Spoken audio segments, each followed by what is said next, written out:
민수기 14장 30절 이하의 말씀은 여러분들 잘 아시지요?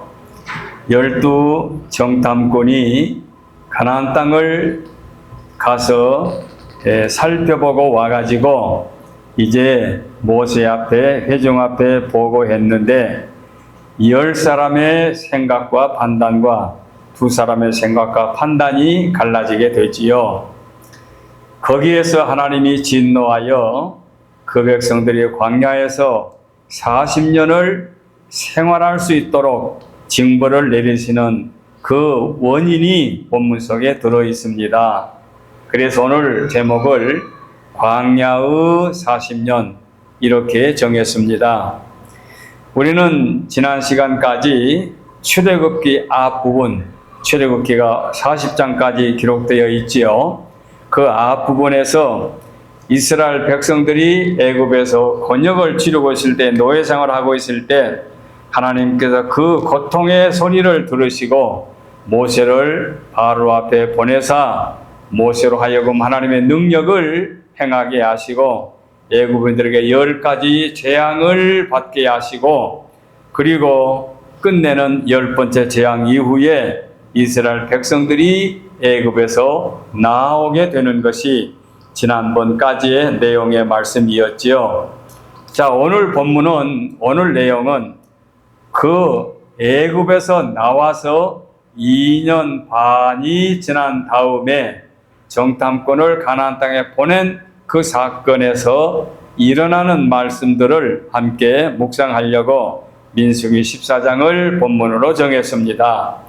자, 광야에 40년 하게 되면 그렇지, 이스라엘 백성들이 그 광야에서 40년 동안 생활했으니까 그들을 말하고 있겠다 하는 말씀을 여러분이 이해하실 텐데, 제가 오늘은 그 칼럼난을 비롯해 가지고 성경 공부에 해당되는 면까지 3면을 할애해 가지고 광야의 여정을 제가 간략하게, 그러면서도 양이 너무 많아서 이렇게 3면에다가 말씀을 올려놓았습니다. 그 말씀이 오늘 서론에 해당되는 말씀이 되겠지요. 자, 출애굽 1년이 그때의 유대력으로 1446년 1월, 그들이 말하는 1월은 니산월이라는 건데, 니산월 1월, 그러니까 그 날을 첫 해의 첫날로 출발하게 되지요. 이게 지난 시간 제가 말씀드린 기억이 납니다. 그래서 람셋이라고 하는 곳에서 출발해서 숫곳 에담에 이르게 되지요. 그런데 그 가는 방향을 어떻게 그들이 정했습니까? 여호와께서 낮에는 구름 기둥으로, 그러니까 낮에는 하늘에 구름이 움직여 주는 대로 따라가고 밤에는 불 기둥이 인도하는 대로 따라가지요. 그래서 불 기둥이 머무는 곳에 머물고, 또 낮에 구름 기둥이 머무는 곳에 머물고, 그래서 낮에 구름 기둥이, 밤에 불 기둥이 인도하는 대로 따랐다. 그 다음에 바하하롯을 거쳐서 바로와 애굽의 병사들이 그 백성들을 놓아주고 난 다음에 다시 마음을 바꿔서 추격하는 그 과정이 나오게 되지요.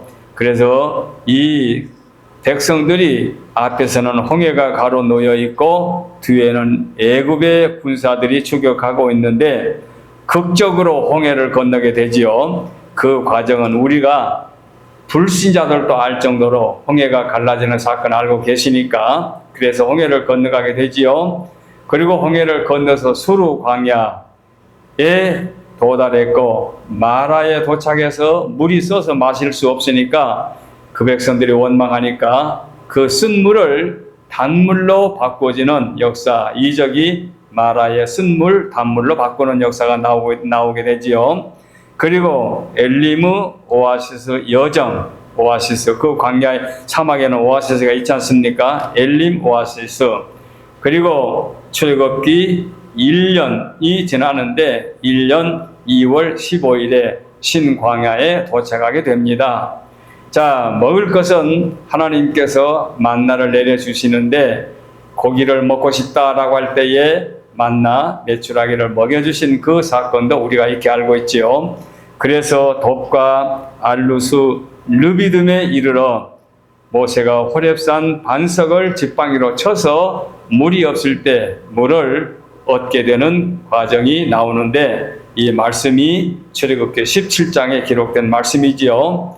그리고 그 유명한 아말렉과 싸울 때에 모세와 아론이 손을 들고 있으면 이스라엘 백성들이 승리하고, 손을 내리면 이스라엘이 전쟁에 패하는, 그래서 모세와 아론은 하늘을 향하여 손을 들고 여호수아가 군대를 이끌고 아말렉과 싸우는 내용이 출애굽기 17장에 나옵니다. 그리고 신광야에 도착해서 이제 출애굽 1주년 3월에 호렙산 시내산에서 장막을 치게 되지요.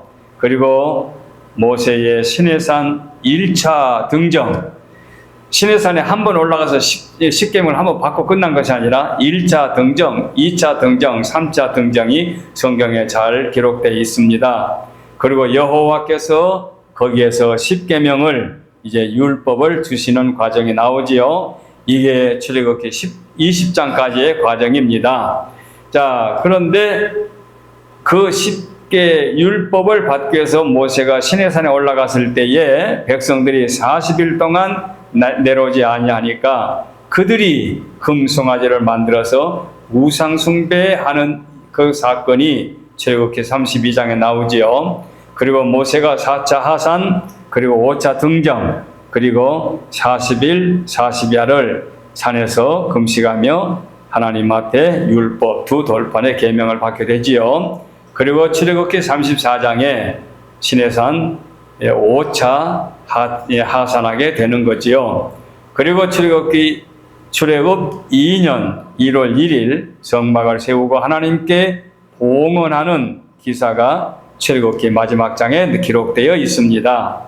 자, 1월 14일 날 유월절, 2월 20일 구름이 증거 장막에 움직여서 따라 나아가는 그런 과정, 그리고 2월 말에 메추라기를 먹는 과정, 그리고 3, 4월경에 40일간 가나안을 정탐하는 그 정탐꾼들을 보내게 되는데, 약 2년 반이 지난 다음에 이 일이 진행되게 된 것입니다.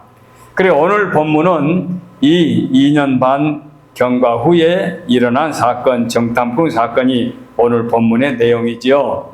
자, 창세기에서 범죄한 인간들에게 구원의 약속과 출애굽기에서 구원의 성취, 그리고 레위기의 각종 제사 제도, 그리고 민수기는 약속의 땅에 들어가기까지의 말씀으로 진행되고 있는데, 오늘은 제가 이렇게 광야의 40년이라는 제목을 정했는데, 광야의 40년이 상이 아니고 벌이기 때문에 그 벌을 받지 않기 위해서는 어떻게 살아야 되는지 세 대지로 정리해 왔습니다. 첫째입니다. 10사람 부정과 2사람의 긍정이 연상이 되어서 첫째 대지를 긍정의 삶, 이렇게 정했습니다. 자, 모세가 12지파에서 한 사람씩 대표를 뽑아가지고 그 12사람을 정탐꾼으로 가나안 땅에 보내지요. 40일간 가서 각 지역을 이제 시찰하고 돌아오라 해서 돌아왔는데, 돌아올 때는 엄청난 포도송이 하나가 한 사람이 들 수가 없어가지고 2사람이 장대에 꽤 매가지고 어깨에 메고 돌아올 정도로 그런 이제 40일 후에 경과가 나타나게 됩니다. 그래 12 정탐꾼은 가나안의 젖과 꿀이 흐르는 땅이라고 그들은 말하는데, 그것은 12사람의 눈으로 보고 체험하고 왔기 때문에 거기에는 이유가 없었습니다. 둘로 논하지 않았습니다. 그런데 문제는 결과가, 자기들의 판단이 극명하게 달라지게 되지요.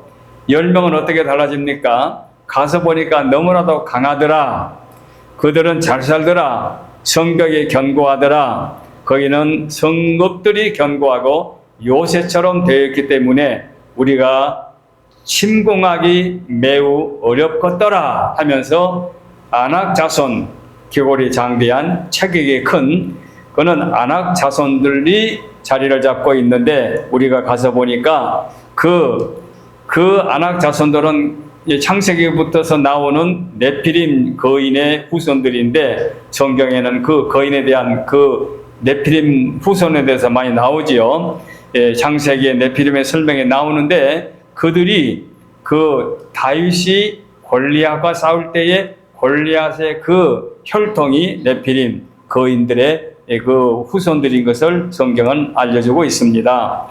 그러니까 열 사람의 정탐꾼들은 네피림의 후손 아낙 자손들이 자리를 잡고 있는데 우리는 아야 거기서는 메뚜기같이 아주 나약한 존재이기 때문에 전쟁에 승리할 가망성이 없다. 그러니 포기하고 애굽으로 돌아가자. 이게 열 사람의 보고였지요. 이에 비해서 두 사람 갈렙과 여호수아의 생각은 달랐지요. 갈렙은 유다 지파, 우리는 반드시 그 땅을 하나님께서 약속해 주셨기 때문에 사람의 생각으로는 약해 보이지만 우리가 승리할 수 있습니다. 우리가 전진합시다 하는 거지요. 그 다음에 요셉은 역시 에브라임 지파의 정탐꾼의 대표로 그 여호수아와 갈렙, 즉 갈렙의 의견에 함께 지지하게 된 거지요. 그래서 10대 2로 논하게 된 겁니다. 이 전쟁, 어느 전쟁이나 마찬가지겠지만 여기에서도 온건파 10사람, 강경파 2사람으로 나눠지게 된 겁니다. 10대 2. 숫자적으로 볼 때는 대단히 열세하지요. 그래서 온건파가 오히려 압도적으로 수가 많지요. 강건파는 2사람밖에 안 되니까. 그런데 이 일로 인하여 백성들은 어떻게 되었느냐? 백성들은 온건파 10사람의 판단에 지지를 한 겁니다. 그래서 모세를 원망합니다. 돌로 쳐 죽이려고 합니다. 왜 애굽에서 우리를 불러내가지고 우리로 하여금 광야에서 죽게 만들었냐? 애굽으로 돌아가자. 이것이 그들의 주장이지요. 자, 이때에 여호수아와 갈렙과 여호수아는 강경파라고 제가 표현했는데 하나님이 우리와 함께 하시기 때문에 그들이 아무리 강하게 보여도 그 10사람의 의견이 그렇다 할지라도 최후의 승리는 우리에게 돌아올 것이다. 왜? 여호와 하나님께서 우리와 함께 계시기 때문에. 그러므로 두려워하지 말자, 담대하자 하는 것이 2사람의 주장이었습니다. 이렇게 둘로 논하게 됩니다. 그래서 여호와께서 함께 하시니 두려워하지 말자, 담대하자. 아까 우리 장로님과 함께 찬송했던 것처럼 우리는 강하고 담대하도록 이렇게 2사람이 강경하게 주장을 했습니다. 이 결과가 무섭지요. 오늘 본문에 나타난 게 바로 그것입니다. 하나님께서 진노하여 그 10사람들의 보고와 백성들의 원망을 진노하여 하나님이 여기서 벌을 내리십니다. 40일간 다녀왔지. 근데 지금 너희들이 2년 반 동안 경과했지. 그런데 2년 반까지 합해서 그동안 고생한 것을 합해가지고 40일을 하루에 1년으로 쳐가지고 40년을 너희들이 광야에서 유린하고 고생하며 살게 될 것이고 애굽에서 나온 장정들은 광야에서 죽임을 당할 것이다. 어떤 재밌는 분은 이렇게도 분석하더라고요.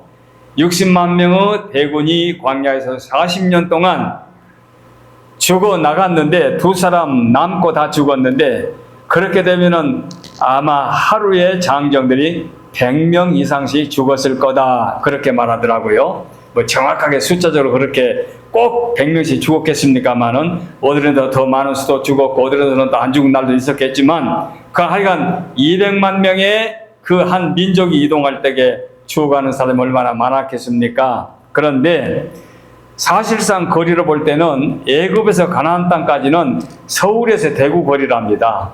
300km가 못 돼요. 그러니까 빨리 가면은 2주간 넉넉 잡고 가더라도 도보로 가게 되면 한 달이면 충분히 갈 수 있는 거리라고 합니다. 뭐 비행기로는 50분 뭐 이런 식으로 가까운 거리인데 그동안 2년 반 동안 광야에서 체류한 것도 고생했는데 오늘 주보에 보게 되면 그동안 얼마나 고생했으니까 거기가 먹고 싶었다, 목이 말랐다, 물을 마시고 싶은데 물이 쓰다 얼마나 고생이 많았습니까? 홍해를 건너는 것은 말할 것도 없고 그런데 2년 반 동안을 고생했는데도 불구하고 지금 이 자리에서 하나님을 원망하고 하나님을 불신하고 모세를 돌로 쳐 죽이려고까지 했으니 얼마나 안타깝습니까? 그런데 문제는 그 결과가 엄청난 거지요. 벌써 개인이 건강한 사람이 갔으면 뭡니까? 2주, 11일이면 갈 수 있다고 그러니까 2주간이면 충분히 가도 남을 수 있는 거리를 2년이 넘도록 고생을 했으니까 그것도 고생이었는데 여러분 한번 상상해 보세요. 광야의 삶이란 게 그렇게 삶의 편리한 부분이 어디 있겠습니까? 그럼에도 불구하고 한두 사람이 아니고 60만의 장정에다가 유아들과 여자들과 나이 많은 사람들까지 합하게 되면은 약 200만 명을 잡는데 200만 명의 장정이 그 무리가 광야에서의 삶이 얼마나 힘들었겠습니까? 그럼에도 불구하고 하나님께서 징벌을 내려서 40년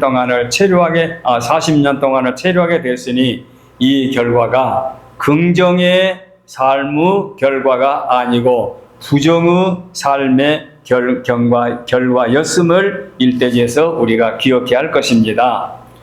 그러면 두 번째로 우리가 여기서 또 깨달아야 할 것은 무엇입니까? 긍정의 삶처럼 두 번째 대지는 하나님 중심의 삶이어야 합니다. 자, 그들은 누구의 백성입니까? 두말할 것 없이 하나님의 백성들이지요. 애굽의 사람들은 바로의 백성이라 칭할 수가 있겠죠. 그런데 이스라엘 백성들은 하나님의 백성들이기 때문에 하나님이 선택하고 하나님이 내 민족으로 삼아 놓으셨기 때문에 하나님 중심의 삶을 사는 것이 지극히 당연하지 않습니까? 이건 상식입니다. 자녀들이 착하게 성실하게 자라나는 자녀들은 누구의 중심으로 삽니까? 어머니, 아버지, 부모의 중심으로 자녀들이 화목하게 사는 것은 착하고 성실한 자녀들의 삶이 아니겠습니까? 그런데 부모의 말을 거역하고 반항하고 원망과 불평과 불만 속에서 부모님을 떠나버리게 되면은 그런 부모님 중심의 삶이 아니기 때문에 탈선의 길을 갈 수밖에 없는 거지요. 그와 마찬가지로 하나님의 백성들이기 때문에 하나님 중심의 삶을 살아야 하고 또 하나님 중심의 하나님의 백성들이기 때문에 재앙에서도 면제받은 일들이 한두 가지가 아닐 뿐만 아니라 홍해바다를 그렇게 극적으로 건너오지 않았습니까? 홍해바다 하게 되면 저와 여러분은 머릿속에 뭐가 연상됩니까? 눈으로 보았던, 시각적으로 보았던 그 영화 중에서 지팡이를 침으로 바다가 갈라지고 이스라엘 백성을 건너가는 과정, 애굽의 병사들이 물에 빠져 수장되는 과정을 우리가 지금도 머릿속에 연상할 수 있지 않습니까? 이런 경험을 했음에도 불구하고 하나님의 백성들이 원망하고 불신하고 애굽으로 다시 돌아가자고 하는 일들은 참으로 불행한 일이 아닐 수 없습니다. 그래서 하나님의 그 백성들을 어떻게 인도합니까? 하나님 성막, 회막이라고 하죠. 회막, 성막. 하나님이 임재하는 회막을 중간에다가 치게 하고 동서남북에 세 지파 12지파를 분배를 합니다. 그러니까 성막 중심으로 12지파가 이렇게 이제 장막을 쳐놓고 생활하지요. 하나님이 머물러 있어라 하면은 그곳에 머물러 있습니다. 한 달이건 두 달이건 1년이건 머물러 있습니다. 그러다가 하나님께서 이제 그들을 인도할 당신의 뜻이라면은 구름 기둥이나 불 기둥이 이제 움직이지요. 그러면은 그 움직이는 것을 따라서 장막을 이제 거두고 성막을 거두어 가지고 이동하게 되지요. 어디로 이동합니까? 무슨 내벽에 있어도 이동하는 것이 아니라 구름 따라서 불기둥 따라서 이동하게 되는 거죠. 그럼 누구 중심입니까? 하나님 중심 아닙니까? 그래서 이스라엘 백성들 민수기 2장에 보게 되면 사람들의 그 진을 형성하되 이렇게 성막 중심으로 그렇게 그 백성들이 움직이도록 되어 있습니다. 오늘날 우리들도 마찬가지입니다. 하나님 중심의 삶, 그건 하나님의 중심의 삶이 무엇입니까? 이렇게 주일날 교회 나와서 정한 시간에 예배를 드리고 매일매일 하나님 앞에 기도하고 출발하고 기도하고 잠자고 하는 모든 삶이 하나님 중심의 삶이 된 걸로 믿습니다. 그래서 이렇게 살면은 하루에 딱 무엇이 시계 바늘처럼 얼마큼 간 것이 금이 나온 것이 아니지만 그렇게 1년 살고 2년 살고 10년 살면은 그 삶의 결과는 하늘과 땅만큼 차이가 나타나게 됐지요. 그래서 하나님 중심의 삶, 이것이 광야 40년을 면하고 하나님의 도우심을 받을 수 있는 유일한 길이다 라고 하는 것을 두 번째 대지에서 기억해야 할 것입니다. 그래서 1960년대 꽤 오래전의 일인데 유명한 복음주의자의 목사님 중에 토저 목사님은 오늘날 교회가 문제가 심각한 것이 세 가지가 있다. 그 세 가지가 뭐냐? 첫째는 교인들이 믿음이 성장하지 않고 어린아이와 같이 머물러 있으면서 머리만 커진다. 그래가 좀 속된 말로 말하면 시금방진 성도라 그 말이죠. 그러니까 얼마나 목사의 눈에 안타깝게 보았으면 그렇게 표현했겠습니까? 그 다음에 두 번째로 믿는 자가 교회에서 마땅히 해야 할 일을 하지 않고 오직 참관만 하고 있다. 당신이 참여해야 할 일인데 참여하지 않고 참관만 하고 있다. 그러니까 성도들이 서로 미루고 일은 안 한다 이 말이죠.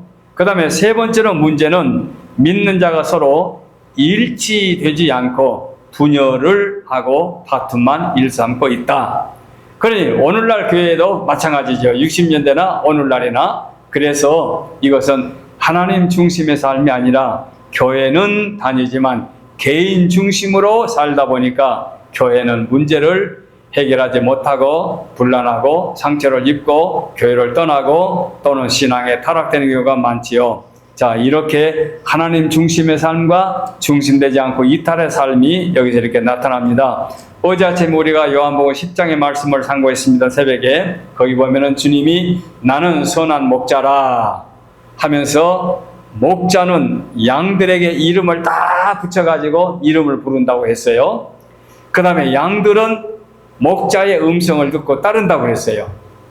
그래서 목자가 아닌 타인이 자기 목자의 의복을 입고 자기 목자의 음성처럼 변성을 해가지고 양을 부르면은 한번 힐끗 쳐다본대요.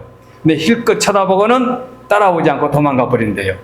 그러니까 목자는 양들을 이름을 정해서 부르고 양들은 목자의 음성을 듣고 따른다. 그래서 그들은 목자와 양이 함께 고락을 같이 해서 때로는 쉴만한 물가 또는 푸른 초장 이렇게 인도함을 받는 삶이 양과 목자와 양의 삶이다. 어제 아침 새벽에 그 말씀을 묵상했어요. 우리의 삶이 그렇습니다. 하나님 중심의 삶. 그래서 여호수아 1장 7절에 보게 되면은 내게 명령한 그 율법을 다 지켜 행하고 우로나 좌로나, 우리가 좀 익숙하게 옛날 개혁 성경은 좌로나 우로나 그랬는데 우로나 좌로나 치우치지 말라. 그리하면 어디로 가든지 형통하리라. 그 말씀했습니다. 그래서 낮에는 구름 기둥으로 밤에는 불 기둥으로 우리의 삶은 하나님 중심의 삶을 살게 되면 그 삶은 결단코 하나님 책임져 주시기 때문에 우리는 안전한 삶을 살 수가 있습니다. 세 번째 대지입니다. 하나 더, 광야 40년의 징벌을 면하려고 하면은 순종의 삶이 절대적으로 필요합니다. 하나님 중심의 삶을 살려고 하면은 순종이라는 절대적인 조건이 없어서는 안 되겠지요.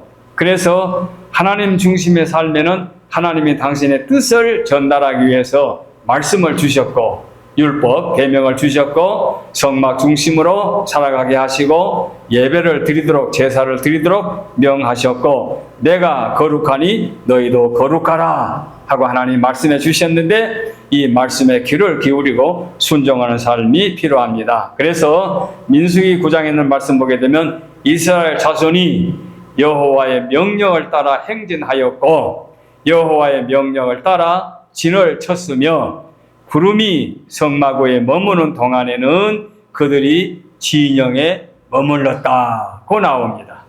그게 뭡니까? 순종의 삶 아닙니까? 그래서 이스라엘 자손이 여호와의 명령을 따라 진행하였다. 행진의 명령에 따라서 여호와의 명령을 따라 진을 쳤고 장막을 쳤고 구름이 성막 위에 머무는 동안에는 그들이 그 진영에 머물렀다. 순종의 삶의 대표적인 말씀입니다. 이 말씀을 비롯하여 계속해서 보게 되면 하나님의 명을 따라 그들이 움직인 모습을 볼 수가 있습니다. 철저하게 주의 명령에 순종하고 행군하는 모습을 볼 수가 있습니다. 출애굽기 19장에도 너희가 내 말을 잘 듣고 내 언약을 지키면 너희는 모든 민족 중에서 내 소유가 되겠고, 하나님이 말씀하시는 거예요. 너희가 내게 대하여 제사장 나라가 되며 거룩한 백성이 되리라. 내가 택한 너희들이 내 언약을 잘 지키고 순종하면 나의 자녀일 뿐만 아니라 너희들은 제사장의 나라가 되고 성직의 나라, 택한 백성이 되고 거룩한 백성으로 살아가게 될 것이다 고 했습니다. 그래서 10계명을 홍해를 건너와서 하나님께서 시내산에서 주신 것이 출애굽기 20장의 사건이지요. 그래서 온건파 10명, 강견파 2명 중에서 오늘 제가 초점은 40년의 징벌을 면하기 위해서는 두 사람 강경파의 입장에서 우리가 이 말씀을 함께 묵상하였습니다. 여호와 하나님의 능력을 믿고 긍정적인 삶을 살자. 여호와 하나님 중심으로 살아가자. 순종하며 살자 하는 얘기입니다. 신명기 8장 1절 이하의 말씀 대단히 중요하기 때문에 제가 읽어드립니다. 내가 오늘날 명하는 모든 명령을 너희는 지켜 행하라. 그리하면 너희가 살고 번성하고 여호와께서 너희 열조에게 맹세하신 땅에 들어가서 그것을 얻으리라. 그 다음 절, 내 하나님 여호와께서 이 40년 동안에 너로 광야의 길을 걷게 하신 것을 기억하라. 이는 너를 낮추시며 너를 시험하사 네 마음이 어떠한지 그 명령을 지키는지 아니 지키는지 알려 하심이라. 광야 생활에 이렇게 유익이 있는 거예요. 그 다음 절에 너를 낮추시며 너로 줄이게 하시며 또 너로 알지 못하며 내 열조도 알지 못하던 만나를 내게 먹이신 것은 사람이 떡으로만 사는 것이 아니요 여호와의 입에서 나오는 모든 말씀으로 사는 줄을 너로 알게 하리 하심이라. 그 다음 절에 이 40년 동안에 내 의복이 헤어지지 아니하였고, 대단히 중요한 말씀이죠. 내 발이 부르트지 아니하느니라 하였느니라. 그 다음 절에 너는 사람이 그 아들을 징계함 같이 내 하나님 여호와께서 너를 징계하시는 줄 마음에 생각하고, 그 다음 절에 내 하나님 여호와의 명령을 지켜 그 도를 행하며 그를 경외할지니라. 그 다음 절, 내 하나님 여호와께서 너를 아름다운 땅에 이르게 하시나니 그곳은 골짜기든지 산지에든지 시내와 분천과 샘이 흐르고 그리고 밀과 보리의 소산지요 포도와 무화과 송이와 감람들의 나무와 꿀이 소산지라. 그 다음 절에 너희 먹는 식물에 결핍함이 없고 내게 아무 부족함이 없는 땅이며 그 땅의 돌은 철이요 산에서 동을 캘 것이라. 그 다음 절에 네가 먹어서 배불리고 내 하나님 여호와께서 옥토로 내게 주셨으므로 인하여 그를 찬송하리라. 이 말씀이 곧 오늘 말씀의 총정리가 되겠습니다. 그래서 우리가 믿는 믿음은 토를 달지 않는 것입니다. 이유를 다는 것은 반항이지요. 그럼 우리 믿음은 토를 달지 않는 것입니다. 그래서 우리가 믿는 이 믿음은 보통이 아니라 하나님이 주신 선물이지요. 그리고 믿음은 보이는 것과 들리는 것을 의지하지 않습니다. 하나님 말씀이 기준이지요. 믿음은 긍정적인 언어를 사용합니다. 430년 동안 애굽에서 사는 것도 억울한데 또 40년을 광야에서 산다는 것은 참으로 그 백성에게는 고통이 아닐 수 없습니다. 그러나 이것을 면할 수 있는 길이 있습니다. 그 길은 여호와 하나님 중심으로 믿음으로 살아갈 때에 이런 축복의 은혜가 임할 줄로 믿고 오늘 광야 40년의 삶 속에 얼마나 끔찍했겠는가는 것을 생각하며 두 사람 강경파 여호수아와 갈렙과 같은 삶을 살아갈 수 있는 슬기롭고 담대하고 또 믿음으로 승리하는 믿음의 식구들 되시기를 바라서 여기까지 말씀을 드렸습니다. 기도하겠습니다.